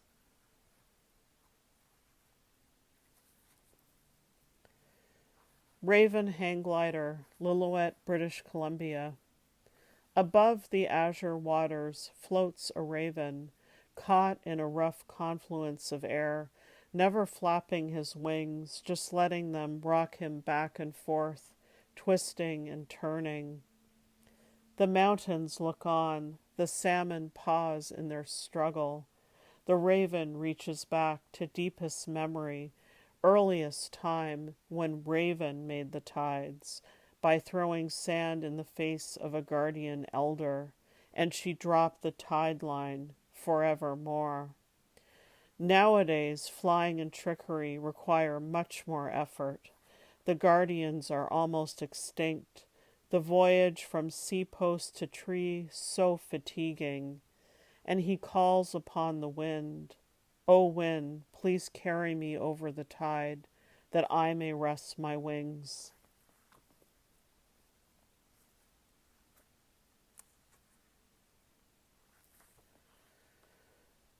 Note to the queen of the underworld. Dear Persephone, I miss you, but you destroy me. Every autumn the pull to the underworld is extra strong. Burnt orange leaves dance around me, forming a crown. I visit the cemetery often, avoid men with the mark of hell. Yesterday a hawk sailed across my window, and I know I am moving somewhere else reluctantly. Regards.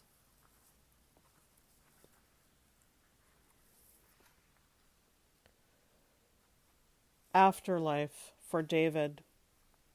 You wanted to go to your death queen.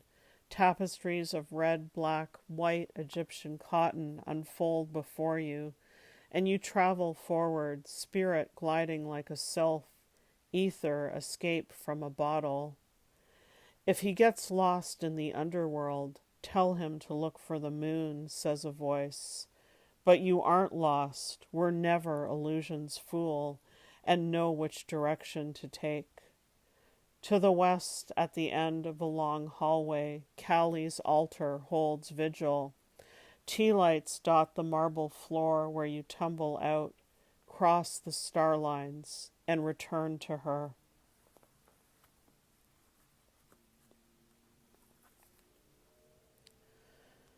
Athena threshold. If I can hold her light, if I can forego the palace of perfection and wear her armor so it lets me be free, the snakes will form an undetected shield to traverse the infinite city with laser beam eye and Amazon's flare, the last woman to be ensnared. To Athena. I never felt much connection to you, warrior goddess, until you wrestled me away from Persephone, her infinite seasons in hell, your shield and helmet a golden flash in a blur of darkness. I never felt much kinship to you, impervious one, a love of owls, that was it. Your armor signifying invulnerability, the power to set clear boundaries and say no, fend off the overwhelm of others. It was never you, Athena, until I put the armor on, or rather it grafted itself to me, and I bloomed metallic.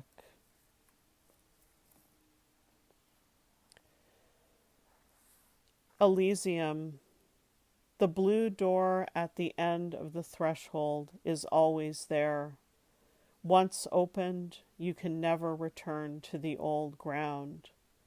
The world, a stranger's hand grasping throat, relaxes its hold. Illusory curses from Maya, the travesty of death, rebirth, an equal arm cross to bear, longing for the Elysian fields in the month of the sunflowers.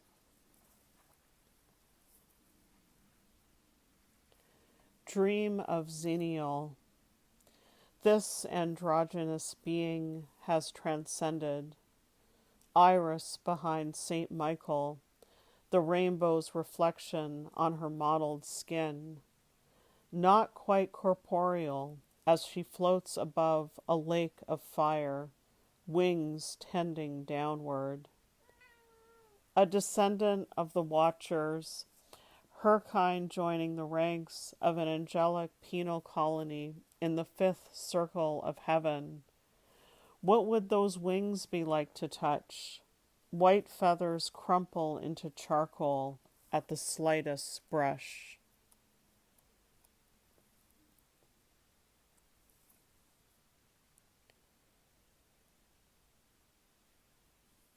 If I could just say, Clara, I love your use of sort of the juxtaposition between your deep shades of color. I love those sort of burnt orange and those blues, and I love your owls, by the way. The juxtaposition of deep shades and a splash of light here and there, it sort of evokes these primordial images. I'm thinking of Carl Jung and sort of the subconscious. It just sort of takes Thank me to you. another Well, place. It's very, very, very powerful. Yeah, we should have used one of the paintings for your cover. No, we Yes. couldn't have done any better than what's on the cover, Antonio. Had I known, Clara. Beautiful. There's a very mythic element to Clara's paintings Yes. as Oh well as yeah, beautiful. her What, writing what is material do you use? very Golden acrylics that are like oil paintings. They're highly Ah, pigmented. But Yeah, she Golden does acrylics. layer after layer. Yeah, Some I do paintings like there a were lot like of 20 layers. 40 sometimes. 40, Yeah, the yeah. layers. They're very thin layers, and then you Yeah, put different mediums over, yeah. and then it's more very much- layers. Like they're all the photographs she sent were all cell phone photographs. Oh, And wow. you know, I took them into some photo programs and did what I could. But you know, one day, Clara, I would get a Thank small you. scanner actually and get a Yeah. program where you can merge. How big are they? I love your Oh, deep shades. Just love the Thank color. you. Just Thank you for incredible. what you said. I really appreciate that because I've been a big fan of Carl Jung since I've been 16 years yeah. old. But Clara's been in a couple of shows this year, and she's done some new work that is really among your best work. I mean, you're just flourishing. But that's not, this is up till 2022. Yeah. Um, Antonio, the sizes vary, you know, from really small ones like that to like huge. So there's a big variety, but I do like the 16 by 20 is kind of a default medium. That's one of the most popular sizes for paintings, apparently 16 inches by 20. So I kind of, the medium allows you to do enough, like experiment enough, but it can really vary from small to big for me. Yeah. But it's the texture. There's a, you almost can feel it. It's Oh, good. Yeah, yeah. it's very if deep. you see them in it's just person, though, so Antonio, with incredible. this layer after layer and building up. Oh, I mean, you can't, because describe them, Clara. Well, I just, painting is its own best description. yeah, I think it's like almost with There's a Marc's video, luminescence. when it's kind of a different process where you're not thinking in the same way, right? So it's whatever the painting needs. And that's why it can be those many. There's always layers with me, but I don't know how many layers it's going to be. Yeah. 40 is more extreme. Wow. And that was when it was a very large one that I had to work on it. It was what it asked for 40 times. Other times, you know, there's one that gets completed with the layers after 5. So you just don't really know what. But I think with what's the gonna- layers and the luminosity that builds, you get something that has a mystical quality to it. It's Yes. impossible to explain. And when you stand in front of one of Clara's paintings, you get this sense of the mystical, and this inner luminosity, which I think is part technique and just part talent. Do you know? just draws you in. It just fully draws you in. Yeah. It's just incredible. Yeah. Guys, I'm going to say goodnight. I have to go, but I want to thank you for all that wonderfully creative work and the discussion. Very Yeah, erudite and interesting. You Thank may you. get the chat as well, John. I'll need you Happy to holidays. send that to Happy me. Happy holidays. holidays, John, Yeah. and Okay, happy thank you. birthday. Happy Yes, holidays. Oh. thank you. Yeah. Hi, Ellen. Hi, Alan. Okay, we're just gonna, I guess we're losing people at a rate here. Any more comments or feedback for Clara? And we'll just go to Bianca, who's gonna share 3 ekphrastic poems, and then we'll call it a night. Good. Okay. So just let me find them. So we're gonna do Kata Chuta first. Yes, Katachuta. Okay. All right. The Valley of the Winds is inspired by Janusz Koretsky's painting by the same name. And Katachuta is a UNESCO protected national park in the Australian desert, managed by the Anangu tribes and the Australian government. Katachuta, Valley of the Winds. What do you see with your 1,000 pairs of eyes, a diaspora of mother tongues, lens and shutter tracing the slanting rays, careening along the mounds and valleys of my 36 stone heads, molded in magma, boulders and silt, flaming crimson, vaporous violet, sublime beneath your ponderous gaze? What do you see in the Valley of the Winds? Do you voyage to the Cambrian age, to the time between 2 rains when universe stood still, mesmerized by liquid rock on fire, spewing its red veins, gambling to the sonorous orchestra of ash and sand in a wild game of chance? Or listen to the whispers of the Anangu ancestral lands, imbued in dunes, burrows, and pebbled plains, in the hide of the blue-tongued lizard, in the wake of bats' wings at dusk, in corkwood, or the ventriloquist call of the crested bellbird. Here, among the many heads shrouded in oxidized iron, is blazing sun, and there, in the crevice at the base of the canyon, guarded by the spearwood bush, is the water hole, sheltered between dawn and dusk, between epochs of this fiery heart.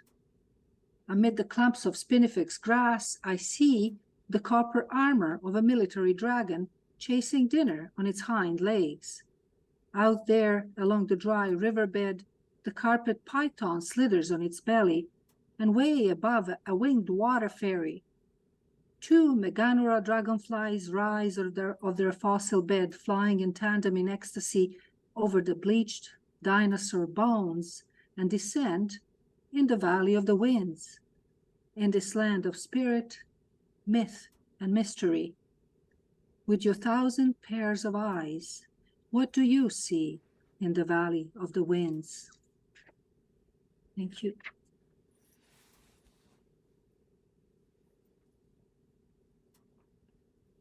Purple Garlic. This is a bit of a funny poem, and it's inspired by Mary Perdue's photo by the same name. Visionary and wise, Saint Hildegard of Bingen advised, I be consumed, unadulterated, daily. Clad in purple parchment cloak and green silk frock, my essence remedial, raw and pungent, true enchantment to those who value my healing faculties, that is. We must have met somewhere along the path. Allium sativum, descended from the ancient onion clan. I answer to many names. Elixir of life, herbalist penicillin, or the stinking rose culinary delight for a sophisticated palate. I'm the rogue hero of the 4 thieves vinegar combating Black Death. My bulbs without borders seduced countless prophets and poets, bandits and pilferers, sorcerers, kings, majestic and wicked queens, and prudent women farmers. Count in the venerable medicine men, sagacious nuns, erudite monks, haggard slaves, and wandering saints. A fearless warrior, I've battled the ailments of your troubled species, from impotence to plague, guarded against pesky mosquito bites, stood up to the ubiquitous big C, the modern malady. I've been known to combat hypertension, melt belly fat, and decimate the populous parasites in your gut, even drive away Count Dracula.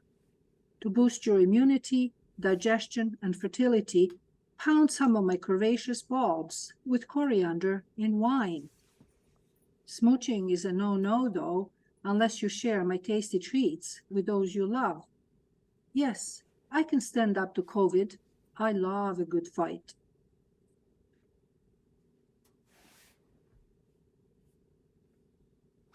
Thank you.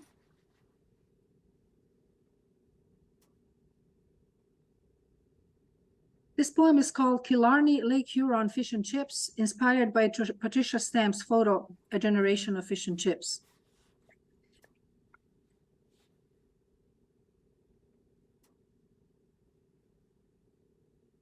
Funny how I recall details that didn't seem meaningful then.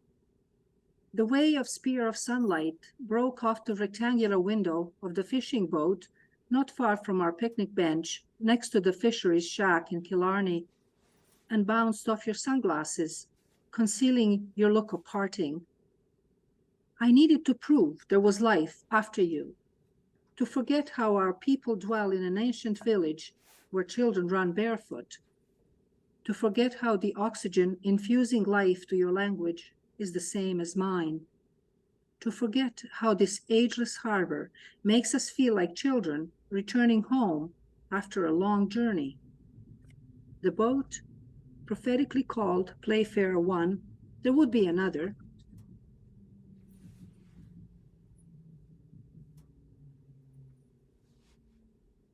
The fisherman took out at dawn, now rested moored, its old bones content, reveling in its jagged likeness reflected on Lake Huron. Its blue girdle that kept the waves out and the daily catch in, now an ornament, a ribbon of weathered indigo reminiscent of the sky and the water. I recall the taste of lake trout in crispy golden batter, crunchy and luscious in my tongue, and the freshly cut fries. You reminded me to use cutlery instead of my fingers. I tried licking the cutlery, but it didn't taste yummy like my fingers. And how that same spear of sunlight bouncing off your shades pierced my vision. Averting my eyes, I stared at the peaked red roof and the white clapboard siding, red as Little Red Riding Hood's cape against her frilly white dress, just before being swallowed by the wolf. And I also knew it was time for parting. Funny how all I could feel was the intense presence of eternity, and you were not in it. I could not see the horizon, but I knew it was there, as real as the pink granite boulders and quartzite crests defining the landscape. Now, looking at the photo, I can hardly recognize us. We are but action figures in the far left corner, miniatures, no longer meaningful. Very nice. Thank you. It's nice, Bianca, that you brought the work of the Heliconian women. Heliconian sisters. Yes. Thank you, Karen. Yes. Yes, because people might not know that. All of Oh, them. yeah. Like- I was trying to save us time. Yeah, that people, you're all right. those pieces are by people from the Heliconian club. Yes. So Yes. they would be very, I think, enchanted to know. Yeah, But I posted, but I will let them know which ones I was using. Okay, that's so cool. That's Yeah. lovely to know, Karen. Thank Yeah, you, I Karen. wanted to say, well, because I know the women that took Yes. the photographs, and someone like Mary Purdue, who took the one of the garlic. Yes. She originally was like a professor of biology, I think. Yes. Many of the women in the Heliconian club were profs, and some of them not involved with the arts at all. I think though Patricia Stamp was a professor of African studies. Yes. She lived in Africa for off and on for quite a lot of her life. So that's very cool that you added the work and the way Thank you, Karen. You're welcome. I should provide more sort of context, but I kind of late at night and I thought I'm going to save you some time. Thank you. It's fine. I think it's nice to put the context in afterwards. Oh, well, Just great. Thanks. and then do it Yes, after. it is. Yeah, I wanted to say, Bianca, I love how involved you are with whatever it is you're talking about. You know, we just, yeah, just you're so involved, and there's things even like garlic that I'm a huge garlic fan, and now I even love garlic more because of how much you go into whatever it is you're exploring. So Thank you so much. I just thought, you know, a funny one sometimes is okay, right? yeah, absolutely, right? Thank you. Thank you, Clara. I appreciate that.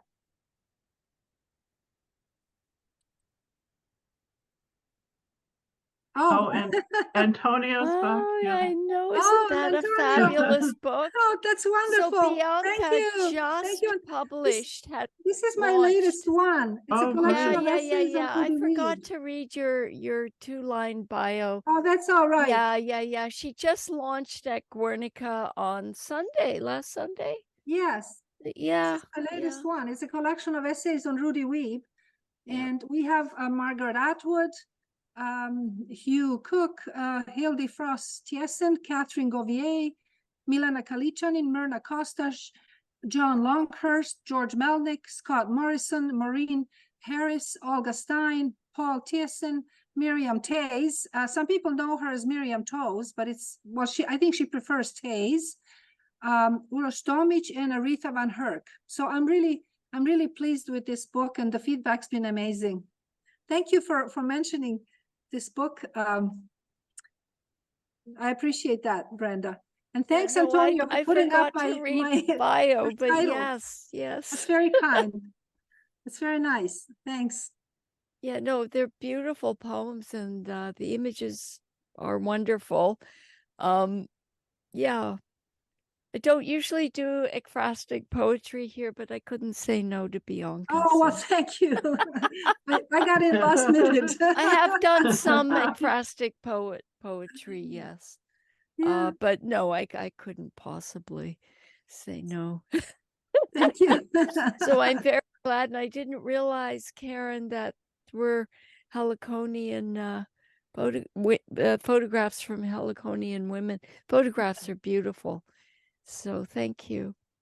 And Cheryl. Wow.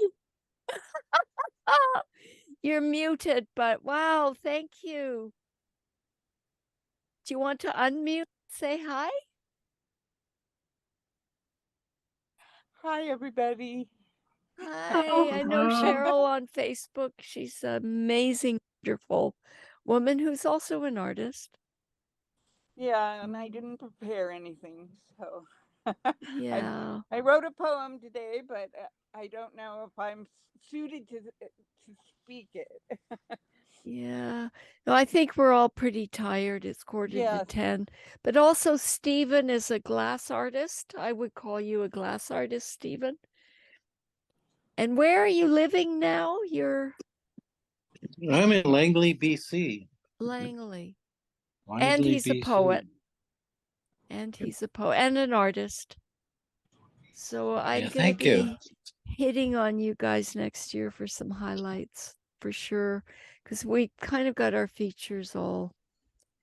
I'm hoping Antonio will come back every year and be a feature, and Jennifer and I always do this. And she runs another similar event in March, and it gets us to do work we would never otherwise do.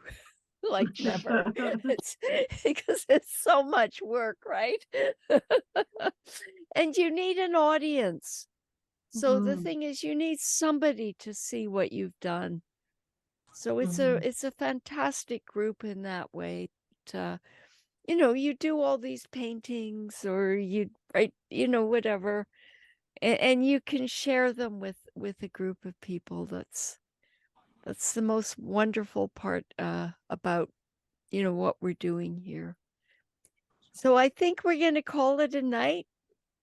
So I said from 7 to 9:30, and we're already past 9:45. So it was really wonderful. I have no idea if we have a recording or not. We shall see.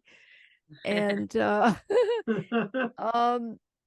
Thank you, Brenda. Bye, Thank you to all everybody. the I'm gonna teachers. have Thank you for Thanks including for me. the Greetings. Bye. Thank you. Yeah, Bye, good to everyone. It see was you, Alan and wonderful. Mikkel and Holly and Alan. Bye, everyone. Claire, Bye, everyone. everybody Thank you. sleep really well. Bye, Claire.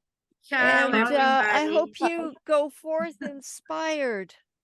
Absolutely. It Inspired was by inspiring. your Thank you, Ciao. everyone. Prismatic Bye-bye. Muse. Love you all. Bye. Bye. Hey, good Bye. night. Night. Night.